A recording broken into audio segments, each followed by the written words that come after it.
문을 열었습니다. 그 순간 시간이 멈췄습니다. 남편이 있었습니다. 그리고 유라가 있었습니다.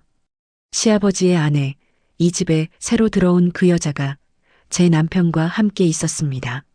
말이 필요 없는 장면이었습니다. 설명이 필요 없는 온도였습니다. 이 집에 유라가 처음 들어온 것은 6달 전이었습니다. 시아버지의 재혼 소식은 갑작스러웠습니다. 아무도 예상하지 못했습니다. 상이 난 지 채 1년이 되지 않은 때였습니다. 나이 차이가 크다는 것도, 어디서 만난 사람인지 아무도 모른다는 것도 저는 그냥 그런가 보다 했습니다. 시아버지가 외로우신 거라고 그렇게만 생각했습니다. 그런데 결혼식이 끝나기도 전에 임신 소식이 들려왔습니다. 집안이 술렁였습니다. 축하하는 사람도 있었고 말을 아끼는 사람도 있었습니다. 저는 후자였습니다. 뭔가 맞지 않는다는 느낌, 어딘가 박자가 어긋난다는 감각. 그러나 그것을 말로 꺼낼 자리가 없었습니다. 꺼낸다 해도 들어줄 사람이 없었습니다. 유라는 처음부터 달랐습니다. 외부인처럼 굴지 않았습니다. 이 집의 주인처럼 행동했습니다. 살림의 순서를 바꾸고 손님을 맞이하는 방식을 바꾸고 식사 자리의 배치를 바꾸었습니다. 하나하나는 작은 변화였습니다. 그런데 그것들이 쌓이자 이 집의 중심이 조용히 이동해 있었습니다. 시아버지는 그 모든 것을 흐뭇하게 바라봤습니다. 유라가 만들어가는 풍경을 당신이 원하던 것처럼 받아들이셨습니다. 그리고 어느 순간부터 저는 새아기가 되어 있었습니다. 누가 먼저 그 호칭을 쓰기 시작했는지 모릅니다. 그냥 어느 날 그렇게 불리고 있었습니다. 오래된 며느리가 새로 들어온 사람보다 아래에 놓이는 기묘한 서열이 말 한마디 없이 완성되어 있었습니다. 저는 반박하지 않았습니다. 그럴 언어를 찾지 못했습니다. 억울하다고 말하는 순간 제가 좁은 사람이 되는 구조였습니다. 남편은 그 모든 것을 지켜봤습니다. 그리고 아무것도 하지 않았습니다. 다시 그 방 앞으로 돌아옵니다. 유라의 눈빛을 다시 떠올립니다. 그 여유를, 그 준비된 침착함을. 저는 그 자리에서 깨달았습니다. 이것은 실수가 아니라는 것을, 이것은 충동이 아니라는 것을, 재혼도, 임신도, 제가 새아기로 불리게 된 것도, 지금 이 장면도 전부 연결되어 있다는 것을 처음부터 설계된 것이었습니다. 저는 손잡이에서 손을 천천히 뗐습니다. 아무 말도 하지 않았습니다. 문을 닫았습니다. 그리고 생각했습니다. 이제부터 어떻게 할 것인지를. 유라는 아무 일도 없었다는 듯 아침을 차렸습니다. 식탁 위에 국이 놓였습니다. 반찬이 정갈하게 펼쳐졌습니다. 시아버지가 자리에 앉으셨고 남편이 그 옆에 앉았습니다. 유라는 자연스럽게 그 사이에 섰습니다. 마치 오래전부터 그 자리가 자기 것이었던 것처럼. 저는 주방 쪽에 서 있었습니다. 아무도 저를 부르지 않았습니다. 아무도 저를 보지 않았습니다. 제가 식탁 쪽으로 걸어가 자리를 잡을 때 이미 대화는 시작되어 있었습니다. 새아기 앉아요. 유라가 웃으면서 말했습니다. 그 한마디가 제 자리를 정해주었습니다. 초대받은 것인지 허락받은 것인지 모를 자리에 저는 조용히 앉았습니다. 그때까지만 해도 저는 몰랐습니다. 이게 시작에 불과하다는 것을. 며칠이 지났습니다. 유라의 일상은 흔들리지 않았습니다. 어제 제가 목격한 것을 그녀가 모를 리 없었습니다. 그런데도 그녀는 웃었습니다. 시아버지 앞에서 상냥했고 집안일에 부지런했습니다. 배가 부르기 시작한 몸으로도 아침 일찍 일어나 상을 차렸습니다. 저는 그 모습을 보며 이상한 감각을 느꼈습니다. 두려움이었습니다. 분노보다 먼저 온 것이 두려움이었다는 게 스스로도 낯설었습니다. 저 사람은 왜 저렇게 태어날 수 있는 걸까?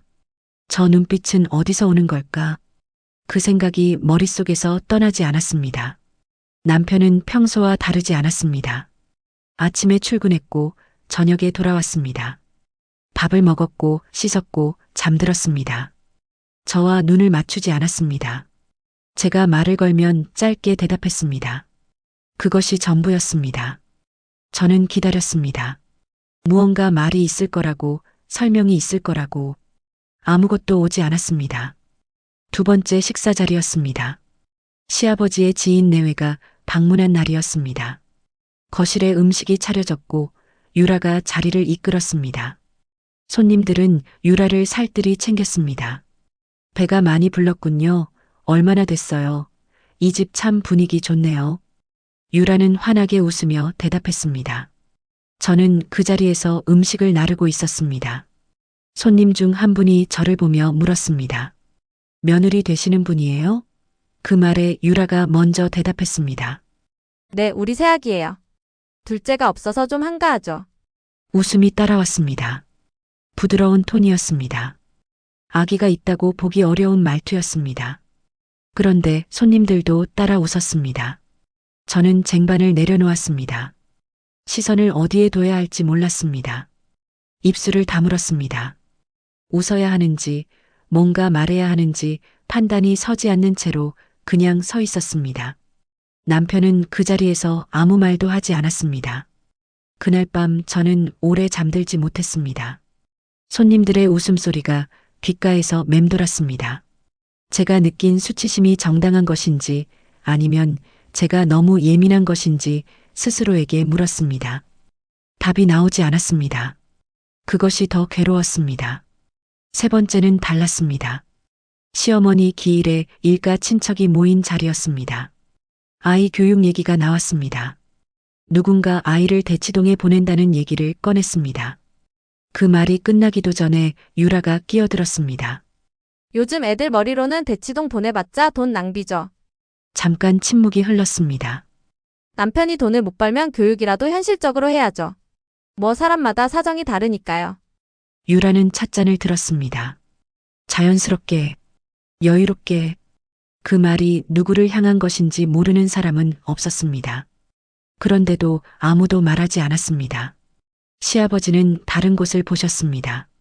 친척들은 화제를 돌렸습니다. 남편은 작게 웃었습니다. 그 웃음이 제 가슴 한 군데를 찌르고 지나갔습니다. 저는 손에 들고 있던 물컵을 식탁에 내려놓았습니다. 소리가 났습니다. 생각보다 크게 났습니다. 사람들의 시선이 잠깐 제게 쏠렸습니다. 죄송합니다. 저는 그 말을 하고 일어섰습니다. 화장실로 향했습니다. 문을 닫았습니다. 거울 앞에 섰습니다. 얼굴이 달아올라 있었습니다. 눈물이 나오려 했습니다. 저는 눈을 감았습니다. 천천히 숨을 골랐습니다. 그날 밤 남편과 단둘이 있는 시간이 생겼습니다. 저는 조용히 물었습니다. 오늘 자리에서 왜 아무 말도 안 했어요? 남편은 잠시 말이 없었습니다. 뭘 말해? 별거 아닌 거잖아. 그게 전부였습니다. 저는 더 묻지 않았습니다. 그냥 누웠습니다. 천장을 봤습니다. 어둠이 고요했습니다. 별거 아닌 거. 그 말이 밤새 귓가에서 맴돌았습니다. 저는 그때 결심했습니다. 감정으로는 이길 수 없다는 것을, 울거나 따지거나 소리치는 것으로는 아무것도 바꿀 수 없다는 것을, 이 집에서, 이 구조 안에서 저는 다른 방식으로 싸워야 한다는 것을. 처음에는 부탁처럼 들렸습니다. 새아가 시간 되면 이것 좀 부탁해요. 장을 봐달라는 것이었습니다. 저는 했습니다. 다음 날은 세탁소 심부름이었습니다. 그 다음은 시아버지 병원 예약이었습니다. 그리고 또 다음은 손님 맞이 준비였습니다. 유라가 요청할 때마다 저는 했습니다. 거절하는 법을 몰랐습니다. 아니, 거절했을 때 돌아올 것이 무엇인지 알고 있었기 때문에 하지 못했습니다. 어느 날 문득 깨달았습니다. 제가 이 집에서 무엇을 하고 있는지를. 유라는 앉아 있었습니다. 시아버지와 대화를 나누고 배를 쓰다듬고 웃고 있었습니다. 저는 그 옆에서 움직이고 있었습니다. 아무도 이상하게 보지 않았습니다. 그게 가장 이상했습니다. 경제권이 넘어간 것을 안 것은 그보다 조금 뒤였습니다. 카드 명세서를 확인하다가 눈에 띈 항목이 있었습니다. 공용으로 쓰던 카드의 결제 내역이 바뀌어 있었습니다. 유라의 개인 쇼핑, 유라의 병원비, 유라가 고른 가구들. 남편에게 물었습니다. 아버지가 그렇게 하라고 하셨어. 그럼 제 생활비는요? 당분간은 좀 줄여야 할 것 같아. 남편은 핸드폰을 보면서 말했습니다. 저를 보지 않았습니다. 저는 더 말하지 않았습니다. 입을 열면 무너질 것 같았습니다. 무너지고 싶지 않았습니다. 그날 밤 통장 잔액을 확인했습니다. 그리고 조용히 노트를 꺼냈습니다. 지출 항목들을 적기 시작했습니다. 손이 떨렸습니다. 그래도 계속 적었습니다. 준비가 필요하다고 생각했습니다. 무엇을 위한 준비인지는 아직 말할 수 없었습니다. 예림이를 데리러 학교에 갔던 날이었습니다. 유라가 먼저 와 있었습니다. 이유를 몰랐습니다. 묻지도 않았습니다. 예림이가 뛰어나와 저를 보고 웃었습니다. 저도 웃었습니다. 그 순간만큼은 가벼웠습니다. 그런데 유라가 예림이에게 말을 걸었습니다. 예림아, 공부 열심히 해야 해. 알지? 예림이가 고개를 끄덕였습니다. 너네 엄마처럼 살기 싫으면 저는 걸음을 멈췄습니다. 기생충처럼 붙어 사는 인생 되면 안 되잖아. 유라는 웃고 있었습니다. 달콤하게, 마치 아이에게 좋은 말을 해주는 어른처럼 예림이가 저를 올려다봤습니다. 8살이었습니다.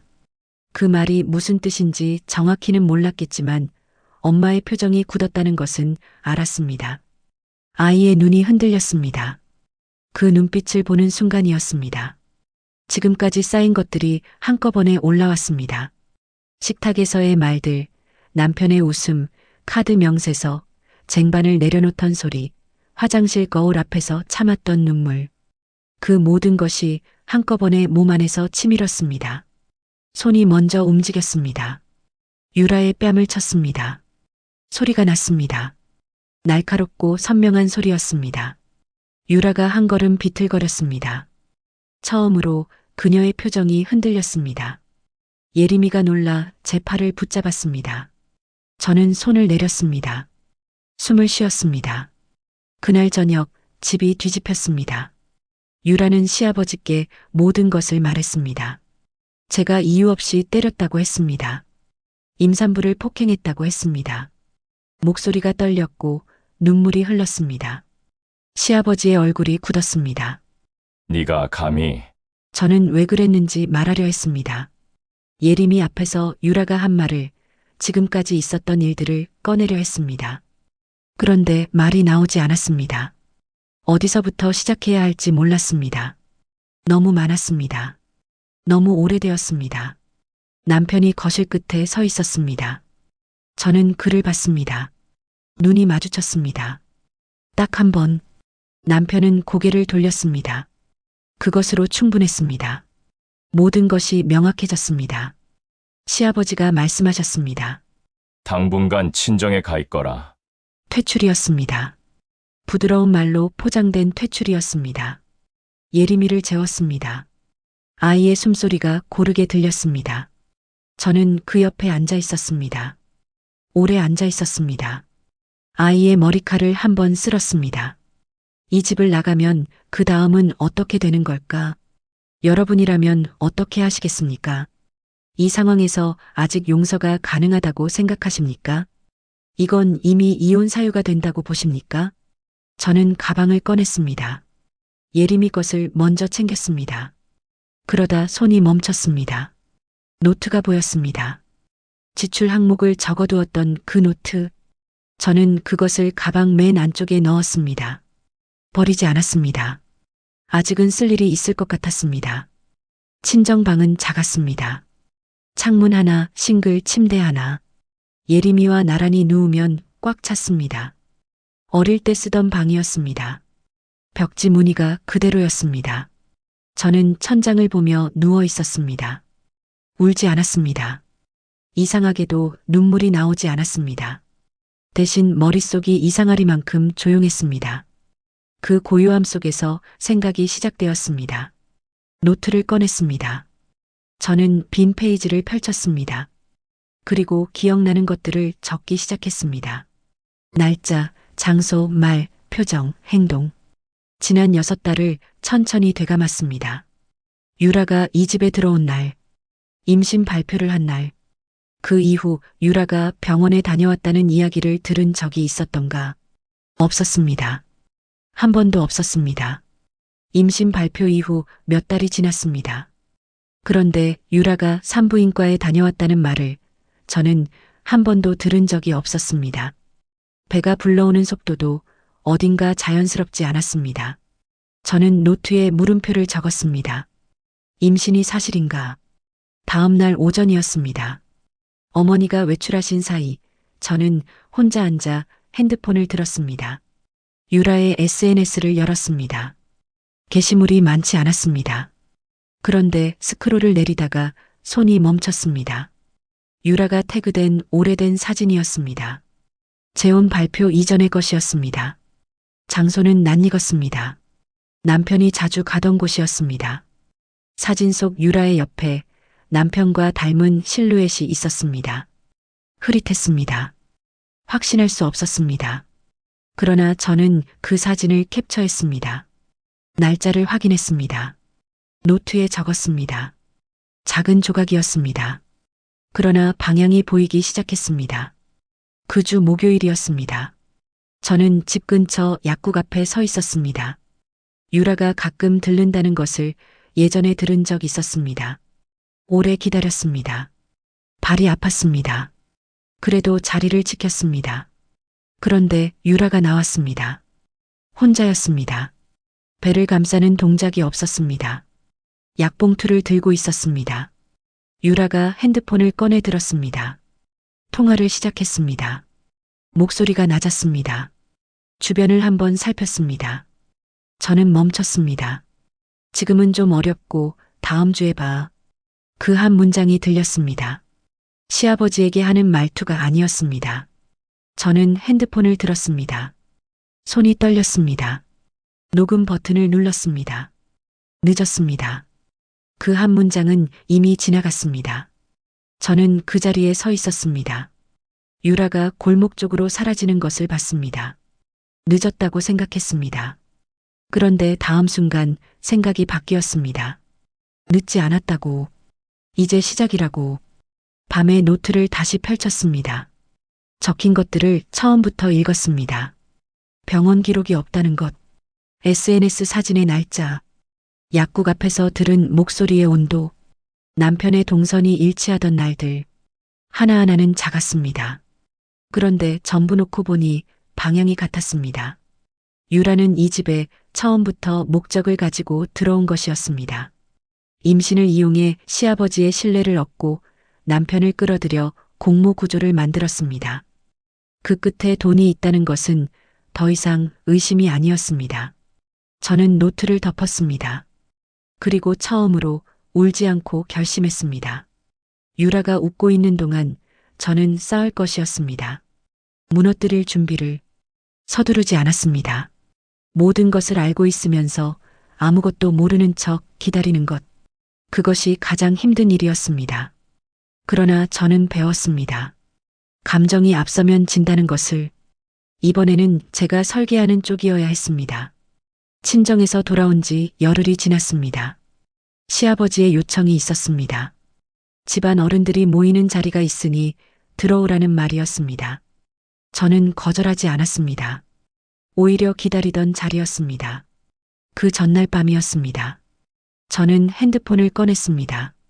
지난 2주 동안 모은 것들을 다시 확인했습니다. 남편과 유라가 주고받은 메시지가 있었습니다. 남편이 잠든 사이 잠깐 손에 넣은 것이었습니다. 이번 주는 아버지 눈치가 있으니까 조심해. 알아. 검사는 다음 달로 미뤄. 들키면 다 끝나. 짧은 문장들이었습니다. 그러나 그 안에 모든 것이 있었습니다. 검사를 미룬다는 것, 임신 여부를 확인하는 검사였습니다. 유라의 임신은 처음부터 없었던 것이었습니다. 저는 화면을 캡처했습니다. 노트를 펼쳤습니다. 병원 기록 없음, SNS 사진의 날짜, 약국 앞 통화, 그리고 이 메시지들, 전부 한 방향을 가리키고 있었습니다. 노트를 닫았습니다. 잠을 청했습니다. 이상하게도 깊이 잠들었습니다. 다음 날 오후였습니다. 시아버지의 형제분들이 거실에 모였습니다. 격식 있는 자리였습니다. 유라는 단정하게 차려입고 시아버지 옆에 앉아 있었습니다. 배를 살며시 감싸는 동작을 잊지 않았습니다. 차가 한 바퀴 돌고 대화가 무르익을 무렵이었습니다. 형제분 중 한 분이 유라에게 물었습니다. 몇 달이나 됐어요. 아직 배가 많이 안 나왔네. 유라가 웃으며 대답하려는 순간이었습니다. 저는 자리에서 일어났습니다. 잠깐 말씀드려도 될까요? 목소리가 떨리지 않았습니다. 스스로도 놀랐습니다. 시아버지가 저를 봤습니다. 유라가 저를 봤습니다. 남편이 저를 봤습니다. 저는 핸드폰을 꺼냈습니다. 아버님, 먼저 이것 좀 봐주시겠어요? 메시지 화면이었습니다. 시아버지께 건넸습니다. 거실이 조용해졌습니다. 시아버지가 화면을 보셨습니다. 표정이 굳었습니다. 천천히, 그러나 분명하게 이게 무슨, 유라 씨와 남편이 주고받은 메시지입니다. 날짜도 확인하실 수 있습니다. 유라가 말하려 했습니다. 그건 그냥 임신 검사를 미뤘다는 내용입니다. 유라 씨가 임신 발표를 하신 이후로 산부인과 진료 기록이 한 번도 없다는 것도 저는 알고 있습니다. 저는 흥분하지 않았습니다. 소리를 높이지 않았습니다. 준비한 것들을 순서대로 차분하게 말했습니다. SNS 사진의 날짜, 동선이 겹쳤던 날들, 약국 앞에서 들은 통화, 그리고 메시지. 유라의 얼굴에서 처음으로 그 여유가 사라졌습니다. 남편은 아무 말도 하지 않았습니다. 그것이 또 하나의 대답이었습니다. 시아버지가 유라를 보셨습니다. 오래 보셨습니다. 말이 없으셨습니다. 그 침묵이 어떤 선고보다 무거웠습니다. 유라가 입을 열었습니다. 오해예요. 제가 설명할게요. 시아버지가 천천히 고개를 드셨습니다. 나가 있어요. 그게 전부였습니다. 유라가 자리에서 일어났습니다. 처음으로 그녀가 먼저 자리를 피했습니다. 준비된 침착함이라고 생각했던 그 여유가 그 자리에서 완전히 무너졌습니다. 남편은 고개를 숙이고 앉아 있었습니다. 시아버지와 눈을 마주치지 못했습니다. 저도 보지 못했습니다. 저는 그 모습을 보며 오래된 것이 끝나는 감각을 느꼈습니다. 슬프지 않았습니다. 그냥 조용했습니다. 그날 저녁 시아버지가 저를 따로 부르셨습니다. 서재였습니다. 오래된 책들이 놓인 그 방에 저는 서 있었습니다. 시아버지가 말씀하셨습니다. 미안하다. 짧은 말이었습니다. 그러나 저는 알았습니다. 그 말이 얼마나 오래된 무게를 담고 있는지를. 저는 고개를 숙였습니다. 아버님 잘못이 아닙니다. 그 말도 진심이었습니다. 시아버지도 이 구조 안에서 이용당한 분이었습니다. 시아버지가 창밖을 보셨습니다. 오래 보셨습니다. 예림이는 별일 없지? 네, 잘 있습니다. 그 대화가 전부였습니다. 그러나 그것으로 충분했습니다. 저는 그날 밤 짐을 쌌습니다. 재산이나 위자료를 먼저 생각하지 않았습니다. 나중에 절차가 있겠지만 지금은 그것이 중요하지 않았습니다. 지금 이 집에서 더 버티는 것은 생존이 아니라 소모였습니다. 이기는 것과 떠나는 것은 다른 말이 아니었습니다. 예림이를 깨웠습니다. 엄마, 어디가? 우리 둘이 잠깐 다른 데서 살아볼 거야. 아이가 눈을 비볐습니다. 아빠는? 저는 잠깐 멈췄습니다. 아빠는 여기 있을 거야. 예림이가 더 묻지 않았습니다. 아이는 가방을 들었습니다. 스스로 들었습니다. 그 모습을 보는 순간 저는 처음으로 눈물이 날 것 같았습니다. 참았습니다. 문을 나설 때까지만 참기로 했습니다. 현관에서 신발을 신었습니다. 남편이 거실 끝에 서 있었습니다. 말이 없었습니다. 저도 말하지 않았습니다. 할 말이 없어서가 아니었습니다. 해야 할 말이 너무 많아서 지금은 한마디도 꺼내지 않기로 했습니다. 문을 열었습니다. 바깥 공기가 들어왔습니다. 서늘했습니다. 예림이가 제 손을 잡았습니다. 작고 따뜻한 손이었습니다. 저는 걸었습니다. 뒤를 돌아보지 않았습니다. 빠르게 걷지도 않았습니다. 그냥 한 발씩 앞으로 걸었습니다. 이 집에서 저는 오래 작아져 있었습니다. 새아기라는 이름으로, 며느리라는 자리로, 참는 사람으로. 그러나 지금 이 걸음은 달랐습니다. 쫓겨나는 것이 아니었습니다. 제가 선택한 방향이었습니다. 존중받지 못하는 자리에 머무는 것은 선택이 아니라는 것을 알았습니다.